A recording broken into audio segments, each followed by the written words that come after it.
My 2-year-old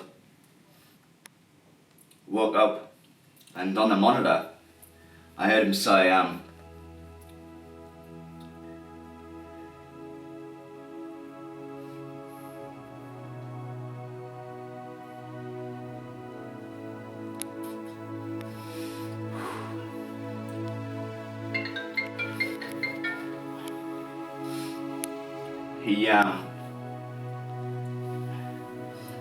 he said to me, he said on the monitor, when Ramika collected him from his bedroom, I could hear him on the monitor and he said, "Has Daddy gone?"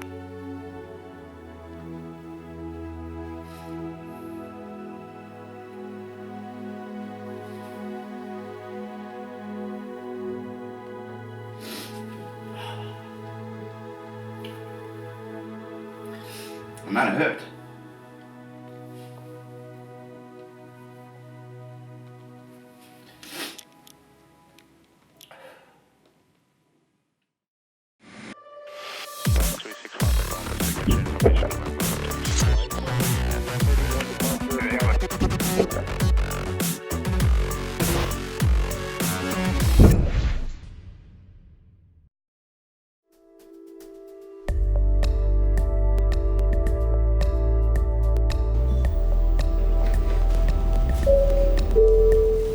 This is a message to you. It's for all the times you've thought about giving up, for all the times you've woken up and not thinking you can go on. It's for you, the one who gets home at night after you've given it your all and left nothing in the tank. Good morning. Hi there. How are you today? Good, how are you? Good, thank you. It's for you, the one who feels that the person they love the most is losing faith in them because there's no end in sight. Ladies and gentlemen, we will now commence the safety demonstration. It's for you, the one who gets home to your kids and holds them in your arms until they fall asleep before you cradle them into bed before finding the energy to do the same yourself. It's about you who's all in, you who's leaving nothing to chance, you who's playing to win, playing to stay in the game when the chips are down, playing to get everything you deserve out of life and more. It's for you who grits the teeth and perseveres even after the setbacks, just so you can get to that place where you get to see that look on the face of your child, when you can be there for the special moments when they just want to see you and nothing else. It's for you who gives a fuck about the outcome, you who actually cares about others, you who cares about how they feel after being in your presence. It's for you, the fucking winner. Hey mate, I was just up there. The late nights, the early starts, it's all worth it because you're winning the test against yourself every single day. Keep pushing, I respect you.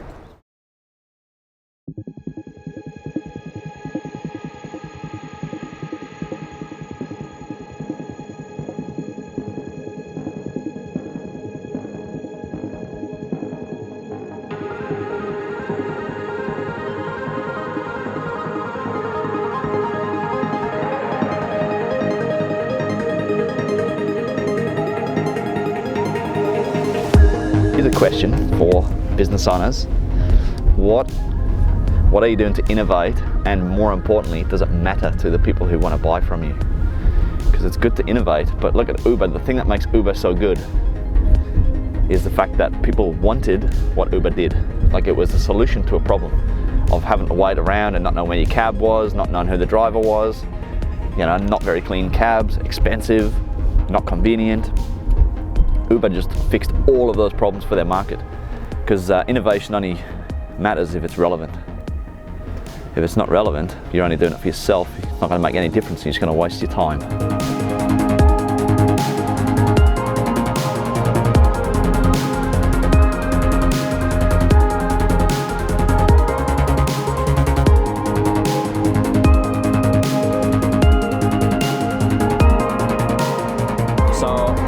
Dad died. I was like, gotta be more to life than this. Sat at my dining table at home. It was a Sunday. And I was like, just literally just sitting at the table, no computer. I was just like, I wonder if I could go to Australia. Walked into my bedroom where my computer was at the time, Googled it, pulled up a visa class that I could get, printed off the form, filled it out, left it on the dining room table. Looked at it, took it back to my house, to my mum, and I said, I'm going to move to Australia. And she's like, this was literally a couple of months after my dad had died. It was like really, really short time. Like, so that might have been, my dad died in November, this would have probably been maybe January, February, maybe March, so not long. And I was just like, I just want more from life. And I believe At the time, it was for music. I wanted to come and be the biggest DJ in Australia. Seriously, that's what I came here for. And I was like, I can do it. I probably can't do it in the UK because it's saturated, but I know I can go to a new country and do it because no one knows me. I'm good at what I do. It's the first time in my life I ever backed my own beliefs. So Mum basically said, if you go, I want to speak to you. And on my birthday, so that must have been about March, on my birthday, April 19th, my mum came to my flat, my unit, and we had a massive row. And I remember sitting there like just crying, and I was like, fuck.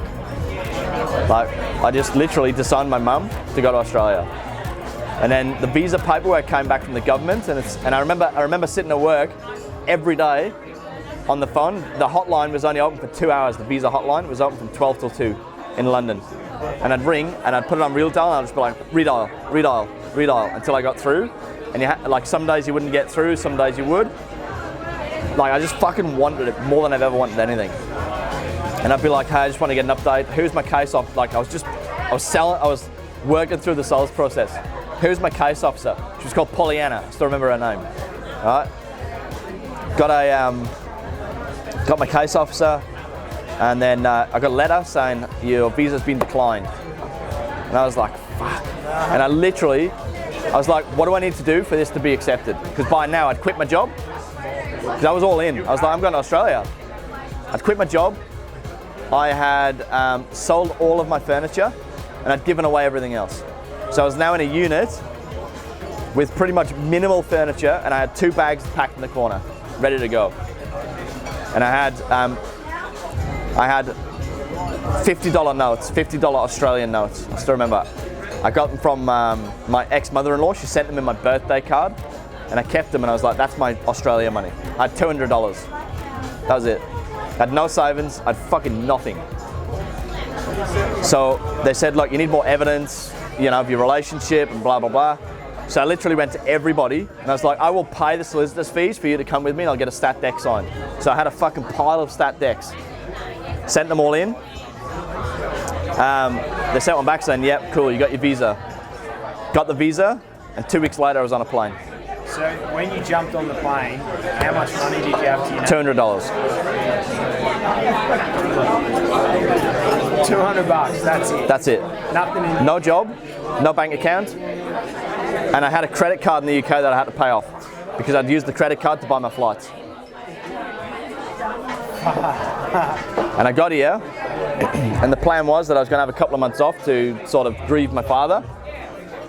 And I got here and I was just like, nah, I'm bored. Like I was instantly bored. And I picked up the phone and I was ringing like cleaning jobs, car sales jobs.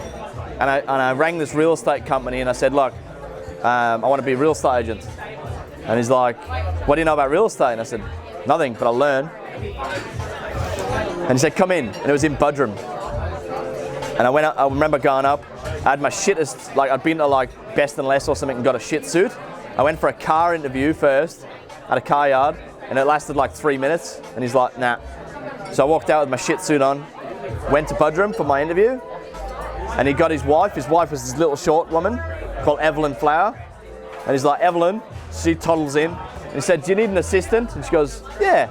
He's like, you can be an assistant, I'll pay you. It was like $208 or something a week. It was fucking ridiculous what I got paid. Sat on my study floor. Ramika walked in, she looked at me and she said, honey, I don't mean to stress you out, but next week, all of our bills are gonna come out and we won't have enough money to pay for nappies. And I was like, how long ago was that? Couple of years. And I was like, fuck. And I started crying and I was like, I can't believe I failed at this. Like I've never failed at anything. This is the first time I'm gonna fail. And I'm like, I'm so fucking gutted. That's something I want so much, I can't do. And I remember she lay on the floor and she spooned me on the study floor. And she just held me. And I was just crying. I'm like, I'm really sorry. And she's like, don't be sorry, just fix it. And the next morning, was that for getting you in your masculine? The next morning, I pulled out my phone, put it on my desk, and I recorded a video and I said, hey, it's Anthony Kirby from Authentic Sales Academy. That was where Authentic Sales Academy came from. I'm like, I've been in new home sales for over a decade. and I'll show you the new way to sell houses. Click below for your ticket. And I put it on Facebook, and then I got on Google, and I went to Display Villages Queensland, and I went through each developer website to each builder and got as many phone numbers as I could, and I phoned 300 people, and I was like, hey, it's Kirby, how you going? Yeah, great. I'm having an event, you know, I've started my own business. I'm having an event, I'm gonna show you how to get more sales in less time. Do you wanna come along? And they're like, how much is it? I said, $297. And I got, I think, 27 or 28 people in the room. It was fucking brutal.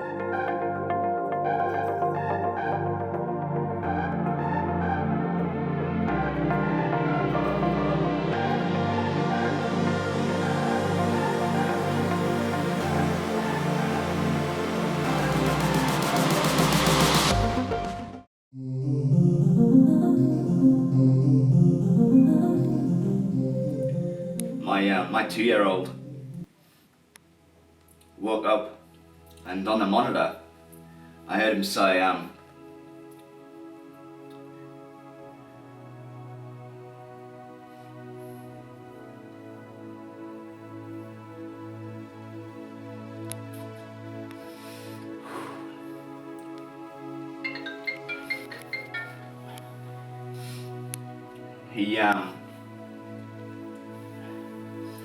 he said to me, he said on the monitor, when Ramika collected him from his bedroom, I could hear him on the monitor, and he said, has Daddy gone?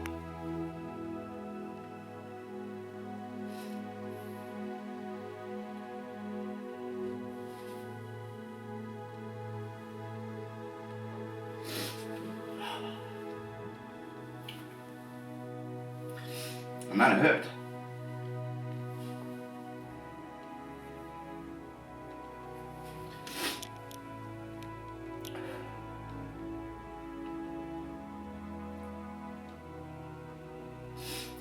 So that's what I stand for.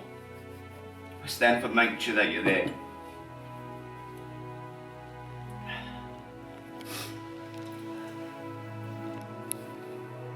So that your kids don't have to say that. And I stand for that for my kids now too. And I forgot that part of who I was, and I forgot that part of why I'm doing this journey. And that's what I want for you, and that's what I'm going to give my life to, for you. And for me, like not just for you, but for me too.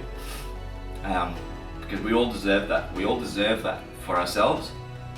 We all deserve that for our families, and for the people that we impact in the world. So, 5 p.m. Club, that's what I stand for. And if there's anything I can help you with in your journey, let me know. I'm here for you. And I'm rooting for you, and I give a fuck about making this happen for you and with you. Because I'm there on the journey with you too. I'm super grateful for what I do. But I'm doing it for a purpose. And I want that purpose for you too. Please continue to support each other in this community. And as I say, like anything at all I can help you with, let me know. Because I give a shit about this. It's important to me. And yeah, 5 p.m. Club. See you guys later. Have a great day. Oh, fuck, that was a bit more intense than I anticipated. Jesus.